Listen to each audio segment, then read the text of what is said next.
ఆత్మతోనూ సత్యముతోనూ తండ్రిని ఆరాధించు కాలం వచ్చుచున్నది, అది ఇప్పుడును వచ్చి ఉన్నది. తను ఆరాధించు వారు అటివారే కావాలని తండ్రి కోరుచున్నాడు. అందరం కలిపి చదువుదాం. ఎవరు చదవట్లేదు? చదవట్లా? శబ్దం వినపడాలి, మైకులు ఆపేసుకోవాలి. అసలు లెక్క దేవుడు ఆత్మ కనుక ఆయనను ఆరాధించువారు ఆత్మతోనూ సత్యముతోనూ ఆరాధింపవలెను. కాబట్టి దేవుని సన్నిధిలోనికి చేరి వచ్చిన మనము దేవుడు ఆరాధించాలని కోరుతా ఉన్నాడు. ఆరాధించి మనము యథార్థంగా ఆరాధించాలని, ఆత్మతో సత్యముతో ఆరాధించాలని కోరుతా వచ్చాడు. కోరుకున్నటువంటి దేవుని కోరిక ప్రకారం మనం ఆరాధించడం కొరకై చేరి వచ్చాం. చేరి వచ్చిన మనము ఒకసారి మన పితరులను మనం ఒకసారి గమనించినట్లయితే వారు దేవుడి సన్నిధిలో దేవుడిని అడుగుతా ఉన్నారు.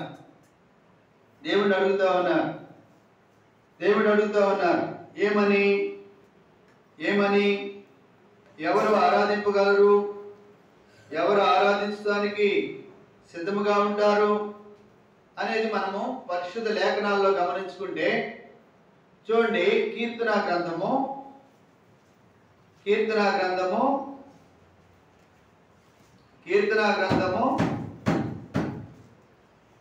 పైకి చూడాలి, బైబిల్ చదవాలి.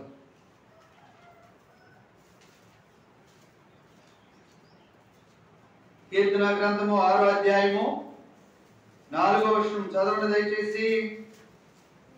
యెహోవా తిరిగి రమ్ము, నన్ను విడిపింపుము, నీ కృపను బట్టి నన్ను రక్షించుము.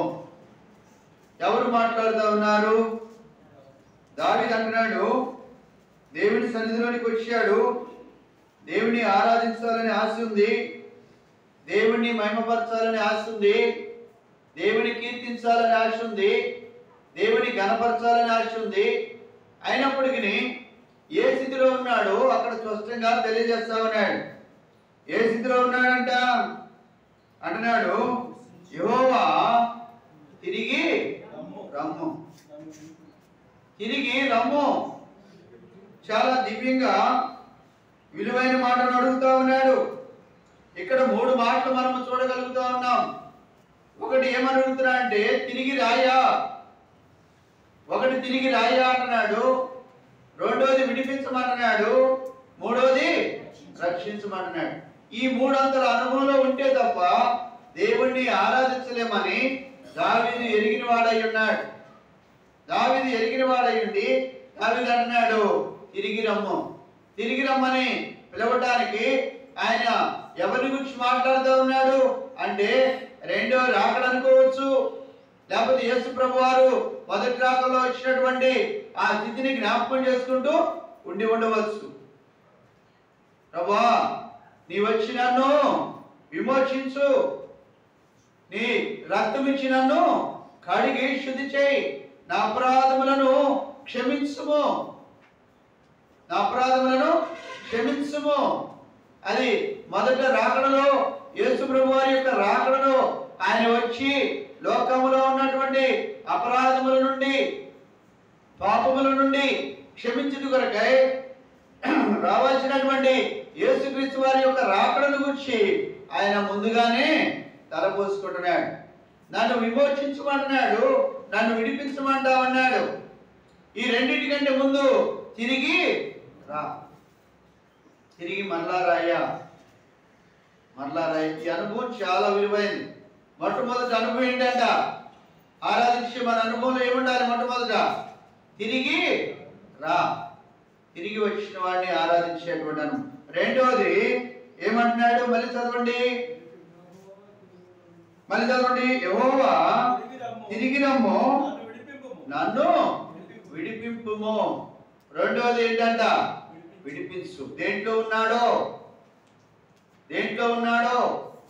ఏ స్థితిలో ఉంటే ఆయన నన్ను విడిపించమని అడుగుతూ ఉన్నాడో, ఏ పరిస్థితిలో ఉంటే ఆయన నన్ను విడిపించమంటున్నాడో, విడిపించకుండా నేను ఆరాధించలేనయ్యా, కాబట్టి నీవు నన్ను విడిపించు, 107వ కీర్తన 107వ కీర్తన 7 నుంచి విడిపించమని అడుగుతున్నాడు. కొన్ని విషయాల్ని గమనించుకోవడానికి ప్రయత్నము చేద్దాం.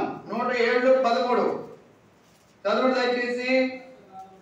కష్టకాలమందు వారు యెహోవాకు మొరపెట్టిరి, ఆయన వారి ఆపదలలో నుండి వారిని విడిపించును. దేనిలో ఉన్నారంట? ఆపదలు. ఆపదల్లోంచి నన్ను విడిపించు, ఆపదల్లోంచి విడిపించు. మళ్ళీ అదే విషయం చదవండి. రెండోది దేంట్లో ఉన్నారంట? అది కష్టకాలంలో ఉన్నారంట. కష్టకాలంలో ఉన్నానయ్యా, ఆపదల్లో ఉన్నానయ్యా, నన్ను విడిపించు.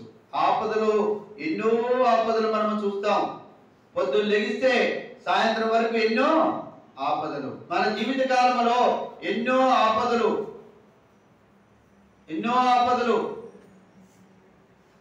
స్త్రీ గర్భము ధరిస్తే ఆపదే, ఆ గర్భం ధరించినటువంటి స్త్రీ కనేటప్పుడు ఆపదే. ఆ ఆపద ఎంతవరకు ఉంటుందంటే భూమి మీద బిడ్డ పుట్టినా మొదలుకొని చనిపోయేంత వరకు ఆపదలోనే ఉంటాడు. ఆ స్త్రీ కూడా బిడ్డను కంటది, ఆ బిడ్డను పెంచడానికి కూడా ఎంతో ఆపదల్లో ఉంటది. అది తండ్రి అయినా తల్లి అయినా. భూమి మీద ఎన్నో నిన్న మనం చూస్తూనే ఉన్నాం. నేను మధ్యాహ్నం మేము బయలుదేరి బయటికి వెళ్తానికి బండి తీస్తానే ఉన్నాం. మన ఇళ్ళ దగ్గర కేకలు పెడతా ఉన్నారు. ఏంటి అని చూస్తే ఇద్దరు యవనస్తులే బైక్ వేసుకొని పోతా ఉన్నారు. ఇద్దరు ఏమవుతూ వచ్చింది? యాక్సిడెంట్ అవుతూ వచ్చింది. ఎంతో ఆలోచన, వారు అక్కడ పోవాలి ఇక్కడ పోవాలి, ఎన్నో ఆలోచనలు కలిగి వచ్చి ఉంటారు. ఆపద మనకు తెలియకుండానే వస్తా ఉంది. ఎన్ని రకాల ఆపదలు అంటే బైబిల్లో బోల్డ్ ఆపదలు ఉన్నాయి. చెప్పుకోలేని, వర్ణింపలేనన్ని ఆపదలు ఉన్నాయి. మన జీవితంలో మనం ప్రత్యక్షంగా కూడా చూడవచ్చు. ఇక్కడ మొట్టమొదటి అంటాడు, దేంట్లో చిరిపియాలయ్యా దావీదు అంటే కష్టకాలంలో నుండి నన్ను విడిపించు.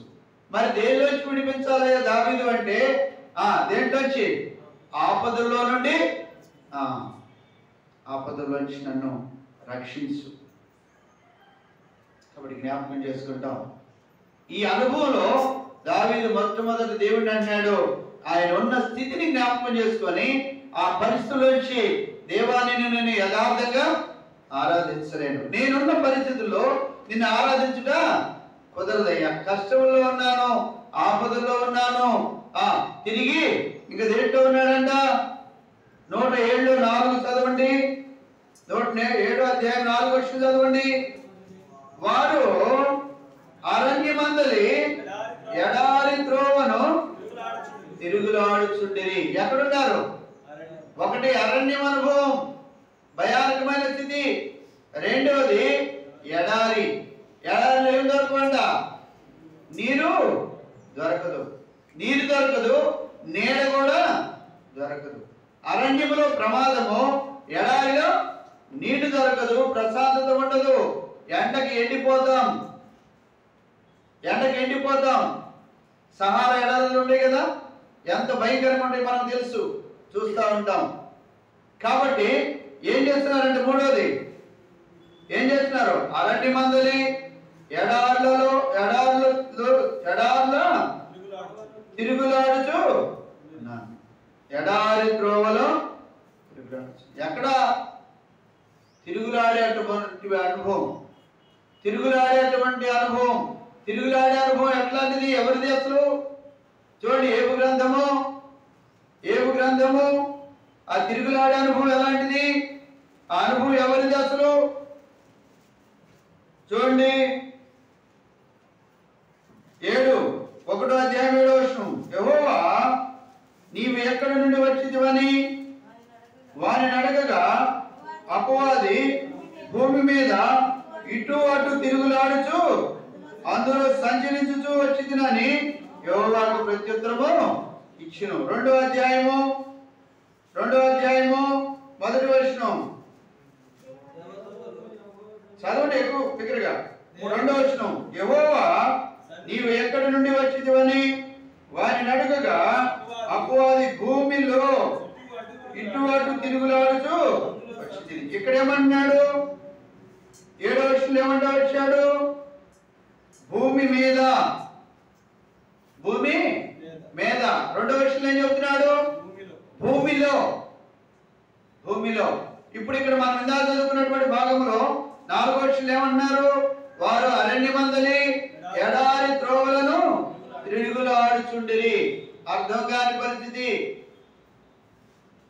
ఎవరు నడిపిస్తా ఉన్నారు అంటే అపవాది యొక్క నడిపింపులో ఓడిపోతా వచ్చారు. అపవాది ఎక్కడైతే ఇటు అటు తిరుగులాడుతూ ఉన్నాడో వారు కూడా ఎరగని పరిస్థితిలో, తెలియని పరిస్థితిలో, దిక్కు తోచని స్థితిలో ఉన్నారు. ఏ నీడ లేనటువంటి వారు ఆ భయంకరమైనటువంటి ఆ అరణ్యములో ఏం చేస్తా ఉన్నారంట? తిరుగులాడేటువంటి అనుభవంలో ఉన్నారు.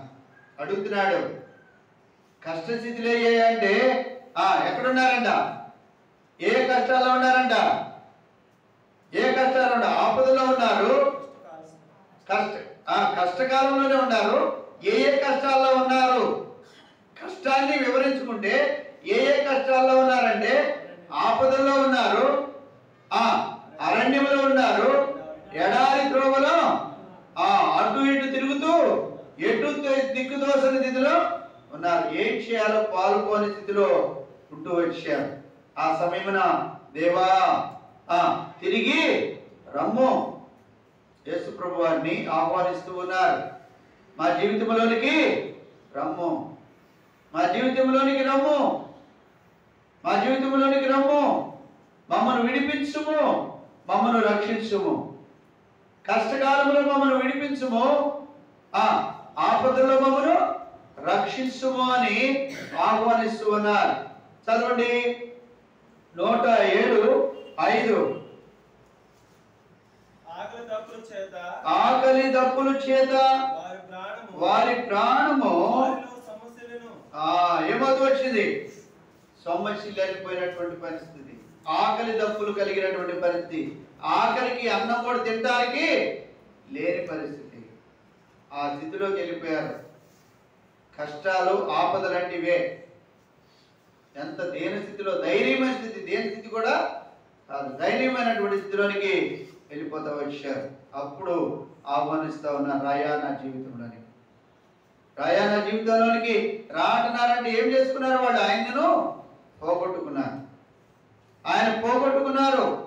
నిత్య జీవపోట అయినటువంటి దేవుణ్ణి పోగొట్టుకున్నారు. సజీవుడైనటువంటి దేవుణ్ణి పోగొట్టుకున్నారు. సమాధానకర్త అయినటువంటి దేవుణ్ణి పోగొట్టుకున్నారు. నెమ్మదిని, శాంతిని అనుగ్రహించే దేవుణ్ణి పోగొట్టుకున్నారు. కనుకనే బ్రతిమలాడుకోవాల్సి వస్తా ఉంది. చూడండి 2వ వచనం 107:2.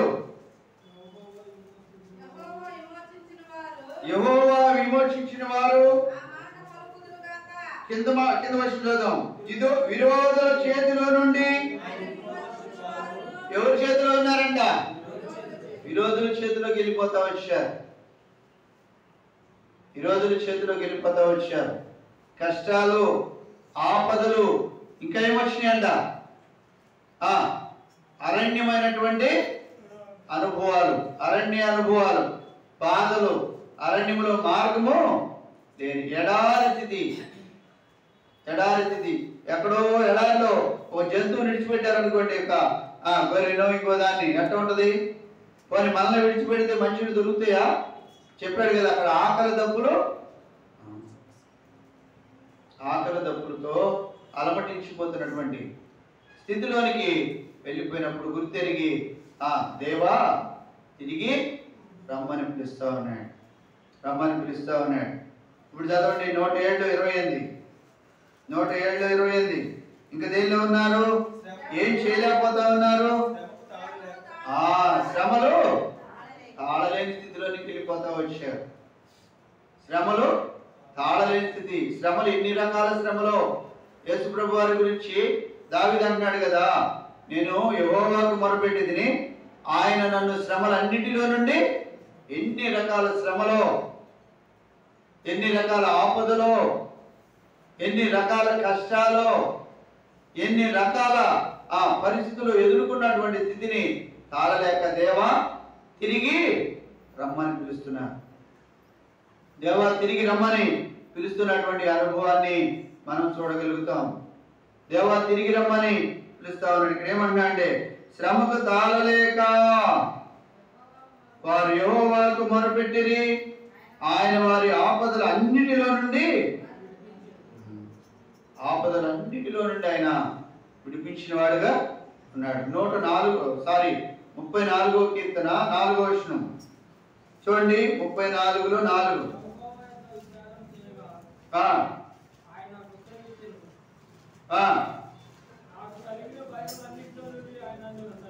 ఎన్నిటిలో నుండి అంట? శ్రమలన్నిటిలో నుండి ఆయన తప్పిస్తూ వచ్చాడు. ఎన్ని శ్రమలు ఉన్నాయో అన్ని శ్రమల్లో నుండి ఆయన ఏం చేస్తూ వచ్చాయంట? తప్పిస్తూ వచ్చాడు. తప్పించడం అంటే పాయలు చేస్తూ వచ్చాడు. ఎర్ర సముద్రమును పాయలు చేసి ఇశ్రాయేలు 6 నేలను నడిపించినట్లు ఆ పరిస్థితులన్నిటిని ఏం చేశాడంట? పాయలు చేసి తప్పించుకుంటూ పోతూ వచ్చాడు. వారికి ముందు ఆయన నడుస్తూ వచ్చాడు. చూడండి 107వ కీర్తన 107వ కీర్తన 10వ వచనం 10-11 ఎందుకు వచ్చినాయి వాళ్ళకి ఆ శ్రమలు చూద్దాం. ఎందుకు ఆ పరిస్థితులు వచ్చినాయో చూద్దాం. ఎందుకు ఆ కష్టాలు వచ్చినాయో చూద్దాం. ఎందుకు ఆ ఆపదలు వచ్చినాయో చూద్దాం. ఎందుకు ఆ ఎడారి జీవితం వచ్చిందో చూద్దాం. ఎందుకు అరణ్య బ్రతుకు వచ్చిందో చూద్దాం. ఎందుకు అపవాది వలె అటు ఇటు తిరుగుతూ ఉండవలసిన పరిస్థితి వచ్చిందో చూద్దాం. ఎందుకు శ్రమలకు తాళలేనటువంటి భయానకమైన స్థితిలోనికి వెళ్ళారో చూద్దాం.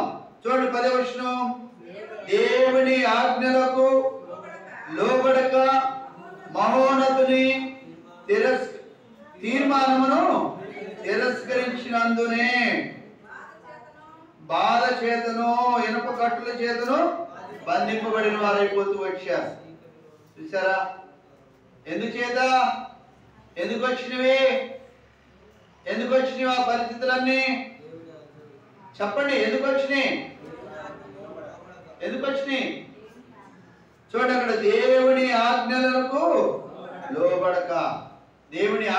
లోబడకపోతే వచ్చినటువంటి పరిస్థితుల్ని అక్కడ దావీదు తలపోసుకుంటా ఉన్నాడు. అయ్యా, నీ ఆజ్ఞలకు లోబడక మహోన్నతుడైన నీ తీర్మానమును తిరస్కరించినందున బాధ చేతను ఇనుప కట్టుల చేతను బంధింపబడి చీకటిలోను మరణాంధకారములోను నేను ఉండిపోయానయ్యా. చీకటిలోకి వెళ్ళిపోయాను, మరణాంధకారంలోనికి నేను వెళ్ళిపోయాను. ఇదే దావీదు అంటున్నాడు 23వ కీర్తనలో, మరణాంధకార లోయల్లో నేను సంచరించినాను భయపడను. ఎందుకు భయపడమంటే దావీదుకి అక్కడ అంటాడు నాకు దేవుడు తోడే అన్నాడు. మరి ఇక్కడ లేడంటున్నాడు. ఇక్కడ దావీదుకి భక్తుడు ఏమన్నాడు? దేవుడు తోడు లేడు. ఎందుకు లేడయ్యా అంటే దేవుని ఆజ్ఞలకు లోబడక మహోన్నతుని తీర్మానమును తిరస్కరించినందున. ఆయన తీర్మానం ఏంది అయ్యా? ఏంటి ఆయన తీర్మానం?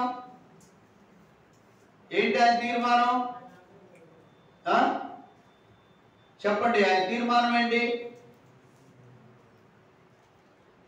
చెప్పండి, దేవుడి తీర్మానం ఏంటి? అసలు దేవుడి ఆలోచన ఏంటి? దేవుడి సంకల్పం ఏంటి? దేవుడి ఉద్దేశం ఏంటి? ఆ వంతును ఎడారి పాలవటమా, అరణ్యంలోనికి వెళ్ళిపోయి ఆపదలో చిక్కుకోవటమా, శ్రమల్లో ఉండిపోవటమా? కానీ దేవుని యొక్క నిత్య సంకల్పం ఏంటంట? అందరూ రక్షింపబడాలి, అందరూ మారు మనసు పొందాలి, అందరూ ఆయన ఆజ్ఞను అనుసరించి నడుచుకోవాలి, అందరూ ఆయన ఆజ్ఞలకు కట్టడలకు లోబడి నడుచుకోవాలి. అది ఆయన తీర్మానం. ఆయన తీర్మానాన్ని తిరస్కరించినందున ఎన్నో పరిస్థితుల్లోకి వెళ్ళిపోతూ వచ్చారు. మరొకసారి 107వ అధ్యాయము 2వ వచనం చదవండి. 2వ వచనం చదవండి. యెహోవా విమోచించిన వారు ఏ మాట పలుకుతారు? ఏ మాట పలుకుతారు? ఏ మాట పలుకుతారు? మొదటి వచనం, యెహోవా దయాళుడు, ఆయనకు కృతజ్ఞతాస్తుతులు చెల్లించుడి, ఆయన కృప నిరంతరము ఉండును. ఆయన కృప నిరంతరము ఉండునని ఆ మాట పలుకుతారండి. ఆ మాట పలుకుతారండి. ఎలా పలుకుతారు? ఎప్పుడు పలుకుతారు అంటే ఇదే 107వ అధ్యాయము 9వ వచనంలో మనము చదువుకున్నటువంటి భాగానికి అనుసంధానమైనటువంటి వాక్యము చూడండి. ఏలైనగా ఆశగల ప్రాణమును ఆయన తృప్తిపరిచి ఉన్నాడు, ఆకలి కొనిన వారి ప్రాణమును మేలుతో. అది చూసారా? ఇప్పుడు దేవా యెహోవా తిరిగి రమ్ము అని పిలిచినప్పుడు ఆశగల ప్రాణాన్ని తృప్తిపరిచాడా లేదా? యేసు ప్రభువారుగా యేసు నామమును ధరించి ఆయన తన ప్రజలను వారి పాపము నుండి రక్షించుట కొరకు ఆయన వచ్చాడా లేదా? లోక పాపములను మోసుకొని పో దేవుడి గరిపిల్లగా వచ్చాడా లేదా? నశించిన దాన్ని వెతికి రక్షించుటకు వచ్చాడా లేదా? చెప్పండి. ఆయన పాపులను రక్షించడానికి వచ్చాడు. ఇలా ఎన్నో విషయాలు మనం గమనించుకుంటే బలహీనులను రక్షించడానికి, ఎరివారిని రక్షించడానికి, తృణీకరింపబడిన వారిని రక్షించడానికి, ఎన్నిక లేని వారిని రక్షించడానికి, ఆ విధంగా నీచులైనటువంటి వారిని రక్షించడానికి, పెంట కుప్పల మీద ఉన్న వారిని రక్షించడానికి, వ్యభిచారులను రకరకములైనటువంటి బంధకముల చేత బంధింపబడిన వారిని రక్షించడానికి ఆయన ఈ లోకానికి వచ్చాడు. అందును బట్టి దేవునికి వందనస్తులమై ఉన్నాం. దేవా నీకే వందనం. దేవుని స్తుతించి ఆరాధించవలసిన. అందుకే ఇక్కడ అంటాడు, ఎవరంట ఆ మాట పలికేది? ఎవరు ఏం పలుకుతారంట? విమోచింపబడిన వారు.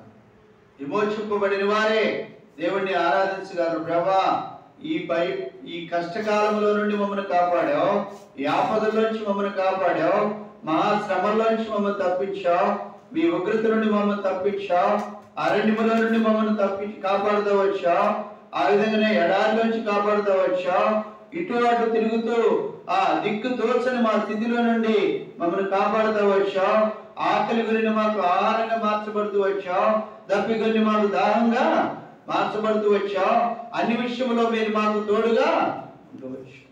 మమ్మల్ని ప్రేమించి రక్షించుట కొరకై పరలోకమును విడిచి భూమి మీదకి మనిషి కుమారుడుగా, శరీరుడుగా, మానవుడుగా, నా పోలికలు నా స్వరూపంలో ఈ లోకమునకు వచ్చాం. మనం పాడుకున్నాం కదా, ఇప్పుడు పాడుకున్నాం కదా, ఆయన రూపము మనం ఇచ్చిన కొరకై మన రూపమును ఆయన దాల్చాడు.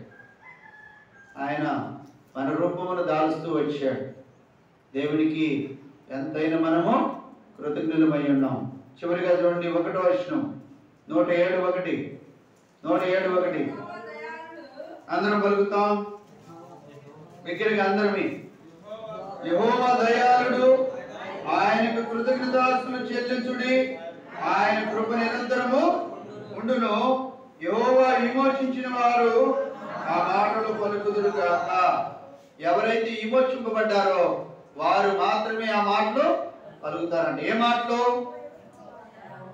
దయగలిగిన దేవుడే. దేవుని స్తుతించి ఆరాధించే వారు ఉంటారు. దేవుని గణపరిచి కొనియాడి మహింపరిచే వారు ఉంటారు. ఎవరు విమోచింపబడ్డారో వారే. ఎవరు దేని నుండి? ఎఫెసీ రాసిన పత్రిక మాట చూసుకొని ఎఫెసీ రాసిన పత్రిక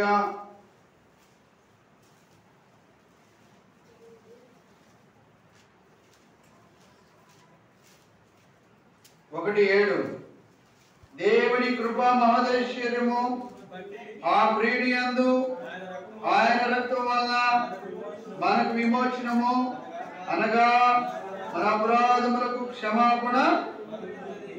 చూడండి, ఇక్కడ ఆయన రక్తం వల్ల ఏం కలిగిందంట? మనకి విమోచనం. ఆయన రక్తం వల్ల విమోచింపబడిన వారు ఏం చేస్తారంట? ఆయన ఆరాధించేవారుగా ఉంటారు. ఆరాధించి మనం ఎలా ఆరాధించాలి? బంధింపబడిన అనుభవంలోనా, విడిపింపబడిన అనుభవంలోనా? చెప్పండి. విడిపింపబడిన వారు సంతోషముతో ఉంటారు.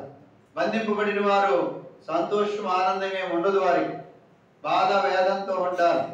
ఇది వేదన బాధపడే సమయం కాదు, సంతోష ఆనందములతో ఆయన ఆరాధించే సమయం. లేచి నిలబడతాం.